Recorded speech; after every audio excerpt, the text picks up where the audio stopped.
बिस्मिल्लाहिर्रहमानिर्रहीम अस्सलाम वालेकुम। आज हम बनाएंगे बीफ स्टीम। तो आज की रेसिपी होने वाली है बहुत ही स्पेशल। तो इसमें मैं आपको बताऊंगी कि किस तरह से आप गोश्त की स्मेल को ख़त्म करें और किस तरह से आप इसके ऊपर मसाले लगाएं कि ये बहुत ही फ्लेवरफुल बनकर तैयार हो, और किस तरह से आप इसको स्टीम करें कि ये बहुत ही जूसी और टेंडर बनकर तैयार हो। तो रेसिपी अच्छी लगे तो लाइक और शेयर कर दें। अगर आप मेरे चैनल पर न्यू हैं तो चैनल को सब्सक्राइब कर दें।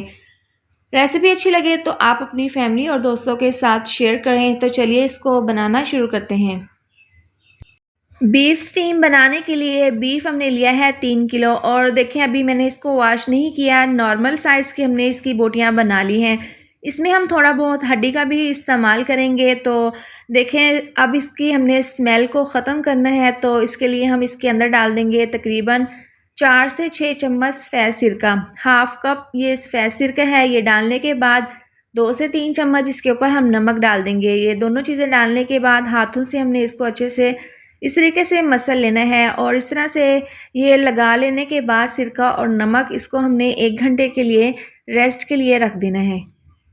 अब देखें बीफ को नमक और सिरका लगाकर रखे हुए 1 घंटा हो गया है। दोबारा से हम इसको अच्छे से मसल लेंगे। आप देख सकते हैं बीफ ने पानी छोड़ दिया है और इसका जो ब्लड है वो भी अच्छे से निकल चुका है। अब इसको हमने क्या करना है, खुले पानी से हमने 3 से 4 बार अच्छे से धो लेना है। धोने के बाद देखें ये बिल्कुल ड्राई है। अब इसके अंदर हम मसाला जार डाल देंगे। तो 3 चम्मच कुटी हुई लाल मिर्च डाल देंगे। ये 3 किलो हिसाब से हम इसके अंदर मसाला जार शामिल करेंगे। अब 2 चम्मच पिसी हुई लाल मिर्च डाल देंगे, और 2 चम्मच भरकर इसके ऊपर हम नमक इस तरीके से डाल देंगे।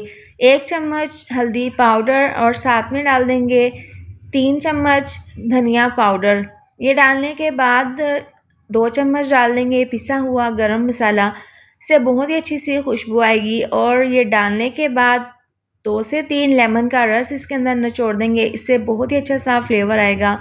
2 चम्मच लहसुन अदरक का पेस्ट शामिल कर देंगे, और 4 चम्मच चिली गार्लिक टमाटो केचप आप सिंपल वाला भी इसके अंदर डाल सकते हैं। इस तरह से ये डालने के बाद 3 चम्मच कॉर्नस्टार्च यानी कि कॉर्नफ्लोर इसके अंदर डाल देंगे। और देखें ये डालने के बाद 1/4 चम्मच ज़रदा फूड कलर डाल देंगे, और आधी चम्मच डाल देंगे इसके अंदर टाटरी। इससे बहुत ही अच्छा सा जायका इसका बनकर तैयार होगा। अब ये तमाम मसाले डालने के बाद हाथों से हमने इसको बहुत अच्छे से मिक्स कर लेना है। यहाँ पर हमने मसालों को बहुत अच्छे से बीफ के साथ मिक्स कर लेना है, ताकि तमाम बोटियों के अंदर अच्छे से ये मसाला लग जाए। तो देखें ये ज़बरदस्ती हमने इसकी मैरिनेशन कर ली है। अब इसको हम एक बाउल में शिफ्ट कर देंगे। तो इस तरह से तमाम बाउल में डालने के बाद इसको हम कवर लगा देंगे, और इसको हम तकरीबन 4 घंटे के लिए रेस्ट के लिए रख देंगे। तो देखें इसको रखे हुए 4 घंटे हो गए हैं, और देखें साइड पर आपको पानी नज़र आ रहा होगा। तो गोश्त ने पानी छोड़ दिया है। अब इसके बाद हमने क्या करना है, एक पैन में डाल देंगे हाफ़ कप ऑयल, और इसको गर्म कर लेंगे। ऑयल गर्म होने के बाद बीफ की 3 से 4 पीसीज इसके अंदर डाल देंगे, और इसको हमने फ्राई कर लेना है। और देखें मीडियम आंच पर इसको हमने फ्राई करना है। तकरीबन 5 से 6 मिनट के बाद इन तमाम पीसीस की साइड को चेंज कर देंगे। दोनों साइड से हम इसको अच्छे से फ्राई कर लेंगे।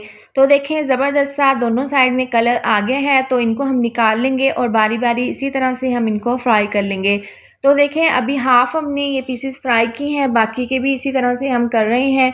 अब तमाम पीसीस को पहले हमने ठंडा कर लेना है। इसके बाद काउंटर पर एक फॉइल पेपर रख देंगे इस तरह से, और जो पीसीज हमने फ्राई की हैं वो इसके ऊपर रख देंगे। इस तरह से तमाम पीसीज रख लेने के बाद फॉइल पेपर को हमने अच्छे से इस तरीके से कवर कर देना है। अच्छे से इसको ऊपर से बंद कर देना है। अब देखें इसको हमने अच्छे से बंद कर दिया है। अब इसको हमने इस तरह से पलट देना है, और किसी नोकदार चीज़ से छुरी से आपने इसके पीछे इस तरह से सुराख कर लेने हैं। ये स्टेप बहुत ही ज़रूरी है जब भी आप कोई भी स्टीम की चीज़ बनाएं।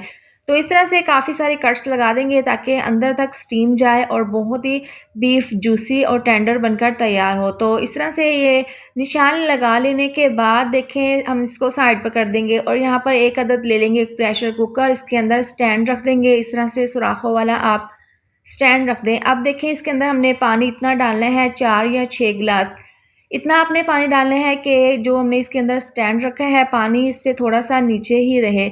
अब फॉइल पेपर को इसके ऊपर रख देंगे और देखें अब हमने इस तरह से रख लेने के बाद प्रेशर कुकर का ढक्कन बंद कर देना है। बंद करने के बाद इसको हम चूल्हे पर रख देंगे और 20 मिनट हमने इसको तेज़ आंच पर पकाना है। जब अच्छे से इसकी विसल बजना शुरू हो जाएगी तो हमने आंच नीचे से स्लो कर देनी है और स्लो आंच पर हमने इसको 2.5 घंटे के लिए स्टीम करना है। बीफ को हमने 3 घंटे के लिए स्टीम कर लिया है। 20 से 25 मिनट हमने इसको हाई फ्लेम पर पकाया। जब अच्छे से इसकी विसल बजना शुरू हो गई थी तो हमने आंच स्लो कर दी थी। उसके बाद 2.5 घंटे हमने इसको स्टीम किया। तो आप इसकी फ़ाइनल लुक देख सकते हैं। बहुत ही टेंडर, बहुत ही जूसी बनकर तैयार हुआ है। यहाँ पर मैं आपको तोड़कर दिखा देती हूँ। आपने इसी तरह से इसको स्टीम करना है, तभी आपका बहुत ही जूसी और फ्लेवरफुल ये बीफ स्टीम बनकर तैयार होगा। तो आपने इसको ज़रूर ट्राई करना है। वीडियो अच्छी लगे तो लाइक और शेयर कर दें और अगर आपने अभी तक मेरा चैनल सब्सक्राइब नहीं किया तो आप इसको सब्सक्राइब कर दें ताकि मेरे आने वाली हर नई वीडियो का नोटिफिकेशन आपको मिलता रहे। अल्लाह हाफिज़।